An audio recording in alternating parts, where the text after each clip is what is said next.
할렐루야. 저 공지를 올리긴 했는데, 큰 행사가 다 맞춰서 그런가, 긴장이 풀려서 그런가, 오늘도 이렇게 확 다운되고 처지기도 하고 오늘 말씀 준비하는데, 집중이 하나도 안 되는 거예요. 왜 그러나. 그랬더니 말씀을 준비 다 했는데, 제 마음이 참 불편한 거예요. 이거를 좀 더 준비해서, 이게 주일날 하면 참 좋은 말씀인데 어떻게 하면 좋을까 그러다가 그러면 안 되지, 그래도 말씀 전해야지 하고 이제 다 했는데, 그래서 이제 교회 오려고 주차장에 이제 가다가 마음이 너무 불편해가지고 안 되겠다, 더 준비해서 주일날 해야 되겠다. 그러고 나서 이제 왔는데 사모님이 제 가방을 가져갔어요. 제 가방에 설교 원고하고 다 들어있는데 이걸 갖고 왔어요. 해야 되나 보다. 해야 되나 보다. 안타깝지만. 그래서 간략하게 말씀을 좀 잠깐 나누도록 하겠습니다.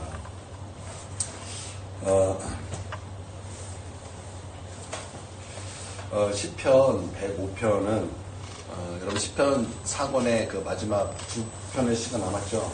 그래서 시편 105편, 106편의 시가 남았습니다. 근데 이 두 편의 시는요, 역사시입니다. 역사시예요. 그래서 역사 메시지를 통해서 하나님께서 정의해 주신 그 메시지가 있다라는 것입니다.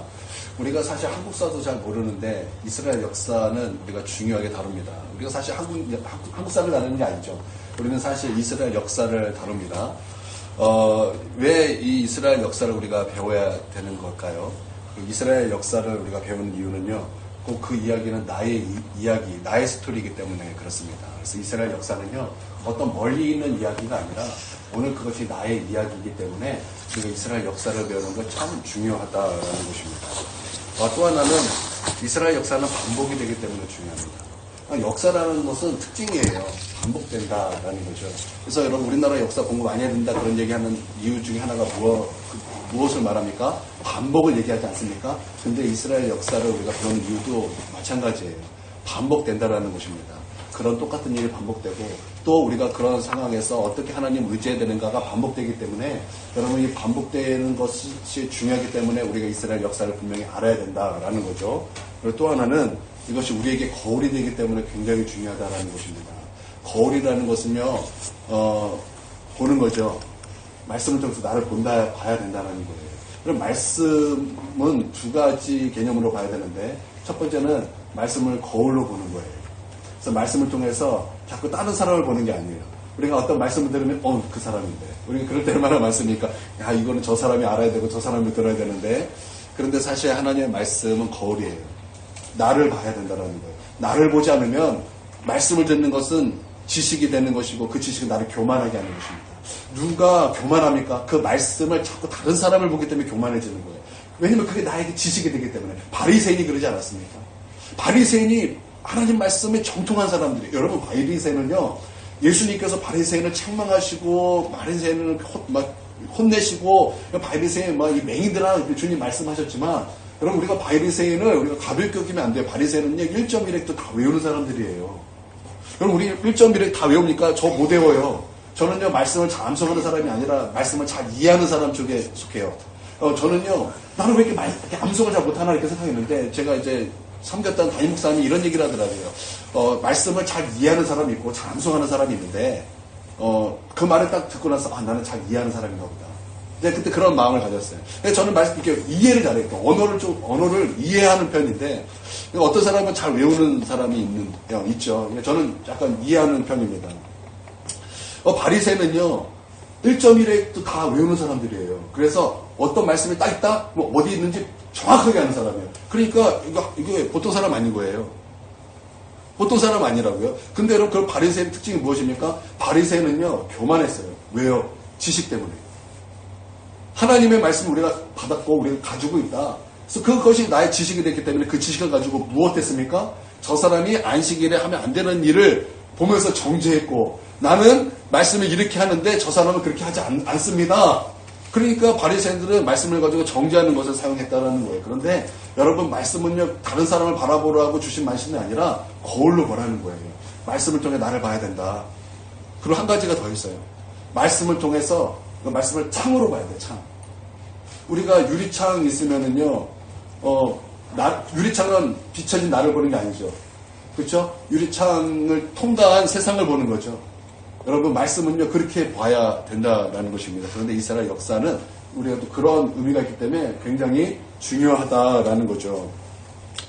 45절까지는데요, 전반부까지는요, 창세기 말씀을 하고 있습니다. 그리고 24절부터 끝까지는요, 출애굽기 말씀을 하고 있습니다. 창세기나 출애굽기를 읽을 때 성경은 어떻게 볼 것인가, 그러니까 역사서를 통해서 우리는 이렇게 힌트를 우리가 얻을 수 있다라는 것입니다. 역사니까 우리가 생략도 있고 축약도 있어요. 그러니까 이 역사시라는 것은 무엇만 남은 거예요? 엑기스만 남은 거예요. 엑기스만. 왜냐면 생략될 거 다 생략되고 축약시킬 거 다 축약시켰기 때문에 이제 엑기스만 남았다라는 거예요. 그러니까 우리가 이 역사시를 읽을 때 어떤 관점을 배울 수 있다는 거예요.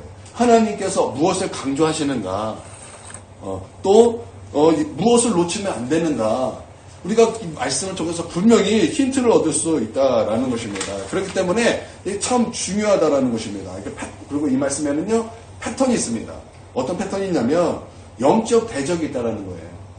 우리가 신앙생활 할 때 우리가 그냥 신앙생활 하는 것이 아니라 우리의 신앙생활에 있어서 우리를 죽이고 빼앗고 우리를 멸망시키려는 그런 영적인 그런 이제 대적이 있다라는 것입니다. 그 이제 마귀가 있는데 그 마귀가 우리를 죽이려 그런다는 거예요. 죽이려 한다는 거예요. 이것을 이제 원복음에서 이제 원복음이라는 것은 이제 창세기 1장에서 11장을 원복음이라고 원역사. 그래서 거기에서 원복음이라는 것은 창세기 3장 15절을 말씀하고 있는데, 창세기 3장 15절에는 어떤 말씀이 있습니까? 어떤 말씀이 있을까요? 여러분 보지 않고 한번 생각해 보세요. 원복음이에요. 원복음. 어떤 말씀이 있을까요? 가인. 고개를 막 끄덕이고 알고 있습니다. 아닌가? 어떤 말씀이 있을까요? 가인. 여러분 들으면 맞아, 그거 다 알아요. 여자의 후손은 아는 거죠. 그거를 이제 원복음이라고 그래요. 원복음. 그래서 여자의 후손이 이제 너를 머리를 뭐 한다 그랬어요. 짓밟고 너는 여자 후손의 뒤꿈치를 상하게 할 것이다 라고 말씀하고 있을 때 그 여자의 후손은 누구를 말씀하는 거예요? 예수님을 말씀하는 거예요. 그 예수님께서 마귀의 머리를 깨트리신다라는, 짓밟으신다라는 거예요. 그러니까 마귀를 멸하시고 그 마귀를 깨트려 버리시고 멸하신다라는 거죠. 그러나 마귀는 예수님을 어떻게 한다고요? 십자가에 못 박는다. 뭐 그런 얘기 아니겠습니까? 이제 원복음에는 그렇게 말씀하고 있어요. 하나님의 백성이 예수님의 후손들이죠. 예수님을 믿는 우리가 예수님의 후손들인데, 우리에게 항상 마귀의 공격이 있다라는 것입니다. 마귀의 목적이 무엇입니까? 사망. 마귀의 목적이 있어요. 마귀의 목적이 무엇이냐? 하나님의 생명의 계대에 씨를 말려버리는 거예요. 그러니까 계대라는 것은요, 이제 세대를 이어가는 것. 그러니까 예수님을 믿는 세대가 계속 이어져야 되잖아요. 근데 그것을 깨트리고 씨를 말려버리겠다라는 거예요. 그래서 출애굽기에는 그것을 무엇으로 나타났습니까? 제가 모르는 걸 여러분에게 질문하는 건 아니죠. 자, 출애굽기에서 그것이 무엇으로 나타났습니까? 여러분이 너무나 잘 아는 대로 유아살의 정책으로 나타났죠. 그렇죠? 지금 같았으면은 이렇게 어떻게 적용할 수 있을까요? 다음 세대의 복음이 전수되지 못하게 하는 것. 그렇죠? 여러분, 우리가 이거 경험했습니다. 여러분, 우리가 저번 정권이 문재인 정권이었는데, 문재인 정권 때 그 국무회의에서 어떤 얘기가 나왔냐면은, 지금 교회가 지금의 10분의 1 정도로 돼야 된다. 그런 얘기가 나왔어요. 이거는요, 신문에도 나왔어요. 그 통일부 장관 했던 그 전대엽 회장, 이인영인가요? 그 사람이 그 얘기를 했어요. 기독교인 10분의 1로 만들어야 된다. 그러고 나서 나온 정책이 뭐냐? 코로나 정책이에요. 그래서 교회 20명 미만으로 예배드려라. 그런데 이것을 알고 나서 대처하는 사람들이 있었고, 또 알았지만 두려워서 타협하는 그런 사람도 있었고, 몰라서 그것을 그대로 따르는 사람도 있었습니다. 그런데 그것을 몰라서 그대로 따르는 그런 사람들, 그런 교회는 거의 그래요. 거의 다음 세대가 다 끊겼어요. 이것을, 우리 이러면 안 된다. 우리 이 영적인 배후를 분명히 알아야 된다. 그래서 우리는 어떻게든 목숨 걸고 믿음 지켜야 된다. 어떻게 예배를 안 드릴 수 있겠느냐? 그런 교회는요, 놀라워요. 부흥했어요. 그런데 악법도 법이다. 그래서 어떻게든 따라보려고 했던 그런 교회들도 굉장히 많아요. 어떤 목사님은요, 항상 말하길 예배는 하나님 앞에 나와서 드려야 된다고 강조했는데, 이런 정책이 딱 떠니까 이제 새로운 세대가 왔다. 되게 유명하신 분이었거든요. 근데 이제 새로운 세대가 왔는데, 어떤 세대인지 이제 영성으로도 예배 드릴 수 있는 시대가 되었다. 그러면서, 그래도 되는 것처럼 이렇게 해서, 맞다. 그래서 칭송해서, 그래서 그대로 갖고 와서 따랐던 교회, 수많은 교회들은 희한해요. 많은 사람들, 다음 세대들을 거의 전멸했어요. 우리 집에서 내려오는 주부제일 교회도 있는데, 거의 다음 세대 거의 없어요. 다 떠났어. 몇 명 안 남았어요. 근데 알다시피 그렇게 완전 뭉개지면 회복되는 것이 굉장히 어렵잖아요. 그러니까 이런 정책들이 어떤 정책이에요? 씨를 말리는 정책이라고, 씨를 말리는 거. 그래도 하나님께서, 여러분, 우리 어떻게든 지켜보려고 그러지 않았습니까? 그 사람들 찾아오니까 이제 문 걸어 잠갔잖아요, 나중에는. 문 걸어 잠그고, 우리 예배 드릴 거, 그리고 새벽에 나와서 예배 드리고.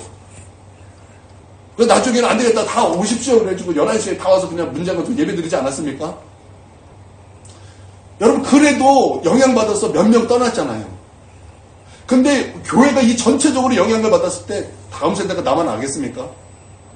그때 교회가 혐오단체가 됐잖아요. 그래서 그때 전도도 못했어요. 그때 전도하면 혐오스럽게 우리를 봤어요. 병 걸리게 하는 교회.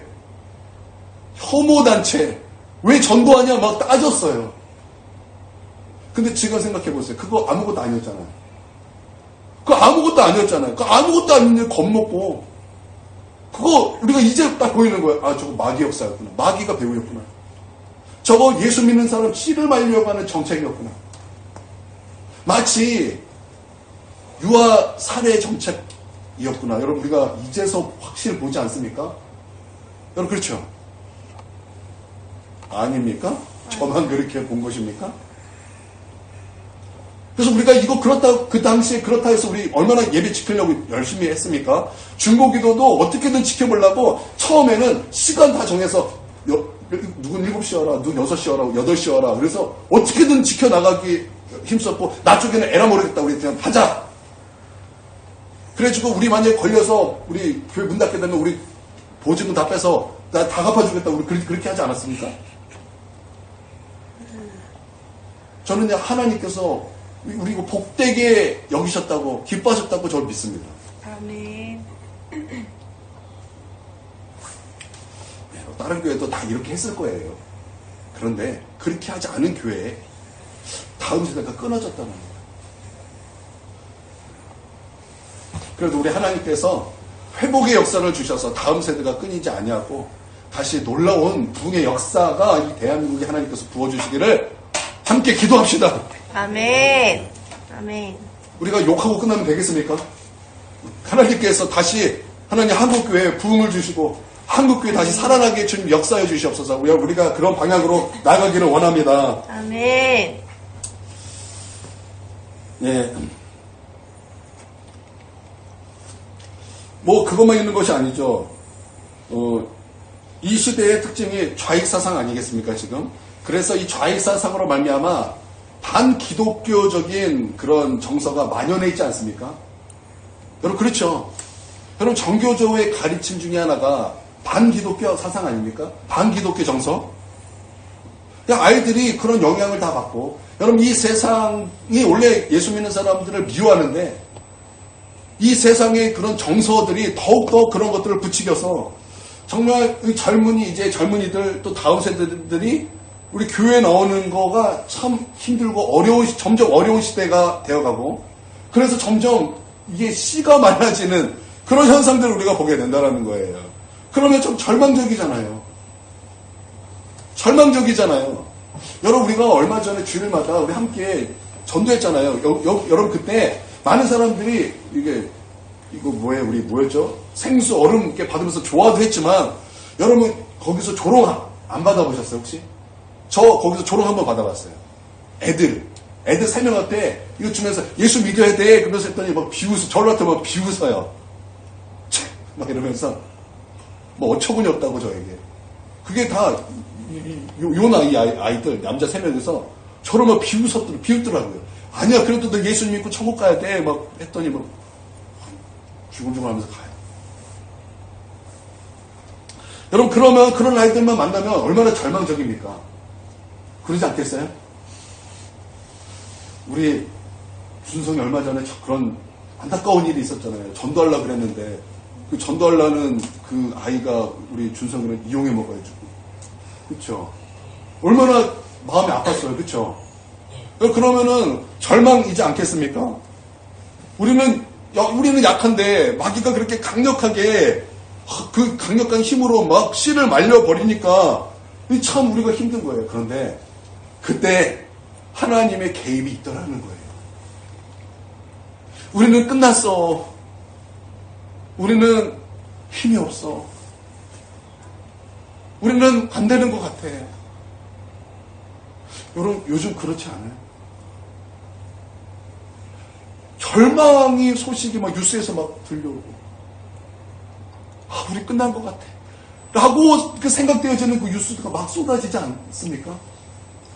그래서 그걸 볼 때마다 뭐 두려움이 몰려오고, 그것을 볼 때마다 또 이게 반복되는 것 아닌가? 또 반복돼서 이 나라가 어떻게 방향으로 흘러갈 것인가? 여러분, 막 그런 걱정스러운 뉴스를 막 접하지 않습니까? 우리 아이들은 사실 그런 거 관심 없어요. 근데 우리 어른들은 아니잖아요. 그런데 그때 누가 개입하신다고요? 하나님. 하나님이 개입하시더라는 거예요. 하나님이. 어떻게 개입하시냐? 하나님이 준비시킨 사람이 있더라는 거예요. 아멘. 절망이라고 생각했어요. 하나님, 우리의 힘이 없어요. 이제 똑같이 또 다녀야 돼요. 하나님, 어떻게 해요? 나 하나님, 정말 이 작은 이 10일에도 붙잡길 원합니다. 그런 통화줄이라도 좀 내가 붙잡길 원합니다. 그래서 우리 하나님 앞에 금식도 하고 기도도 하고 특별 기도로 또 나름대로 이렇게 계획도 세우고. 근데 사실 우리의 마음속에 절망이 가득해서 어떻게 될지 모를 때 우리 하나님의 개입이 그때에 있다라는 거예요. 아멘. 그러니까 오늘 이 역사시를 통해서 하나님은 그것을 우리 가운데 분명히 말씀하고 있는데, 창세기에서는 그 사람이 누구냐? 요셉이었다라는 거예요. 그러면 출애굽기에서는 누구냐? 모세와 아론이었다라는 거예요. 마귀가 이긴 줄 알았어요. 정말 마귀가 이긴 줄 알았어요. 그런데 하나님께서 사람을 준비시키고 그들이 하나님을 구했을 때 하나님이 개입하셔서 역전을 일으키게 하신다라는 것입니다. 아멘. 그래서 유아 살해 정책하면은 이스라엘 끝날 줄 알았는데 오히려 애굽이 끝장나게 되는 그런 큰 반전의 역사가 있었고, 마귀가 예수님을 십자가에 못 박혀 죽이면 끝날 줄 알았는데 우리 예수님은 십자가로 죽으셔서 마귀를 멸하시고 부활하셔서 죽음을 이기셔서 저 악한 마귀의 일을 멸하시고 저 마귀를 멸하시는 예수 그리스도의 승리. 그래서 대역전이 일어난 것 아닙니까? 아멘. 할렐루야. 아멘. 그러니까 주님이 개입하시면 안 될 일이 없다라는 거예요. 아멘. 이거 하나 붙잡으면 우리 승리한다라는 것입니다. 아멘. 할렐루야. 아멘. 막 흥분되지 않습니까? 여러분, 하나님 말씀이 막 여러분 흥분되지 않아요?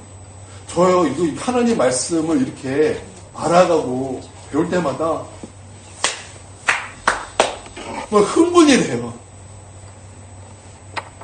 너무나 놀라워요. 와, 진짜 하나님의 말씀이 나의 영혼을 소생시키는구나. 야, 이 하나님의 말씀이 정말 나에게 구원이구나. 아멘. 뭐 놀랍지 않습니까? 네. 막 저는 막 흥분돼가지고 지금 나 너무 흥분돼요. 나는 끝난 줄 알았어요. 나는 끝났다 생각하고 절망이라고 생각했는데 하나님은 아니래요. 너 절망이라고 생각하냐? 근데 그때 내가 개입할 때다. 아멘. 여러분, 그 마지막에 말세에는요, 이렇게 말살 정책 같은 것들이 막 부어집니다. 쏟아집니다. 근데 말세에는요, 그것만 있는 것이 아니에요. 이 출애굽기에 보면은요, 말세 유아 살해 정책만 있었던 것이 아니라 부흥도 있었어요. 부흥도. 이스라엘 백성이 박해가 핍박이 있으니까, 발을 박해 긋고 핍박이 있으니까 뭐 절망할 것 같은데 하나님은 동시에 번성하고 더욱 번성하게 하셨어요. 아멘. 그래서 다 죽여라 그랬는데 하나님께서 이스라엘 백성에게 복을 주시사, 산파에게 복을 주시사, 이스라엘 백성이 더욱더 건강해서, 저 남자가 태어났어요. 그래서 정책으로 죽이려고 왔는데 이미 아기 낳고 다 떠나갔어요. 너무 건강해가지고 이스라엘 여인들이 너무나 건강해가지고 그냥 순풍산부인가. 그냥 이거 뭐 진통 없어요. 그냥 순풍순풍 나버리는 거예요. 순풍순풍. 부흥의 역사가 있었다고. 부흥의 역사. 그러니까 절망만 바라볼 것이 아니라 그때가 또한 하나님의 개입으로 부흥의 역사도 있다라는 것을 우리는 보아야 한다라는 거예요. 아멘. 이것을 말씀하고 있습니다. 그러면 이제 그 내용은 주일날 할까요? 주일날 할까요? 네. 그래도 되겠죠? 사실 이게 다예요. 이게 다고 조금 더 있긴 한데 할까요?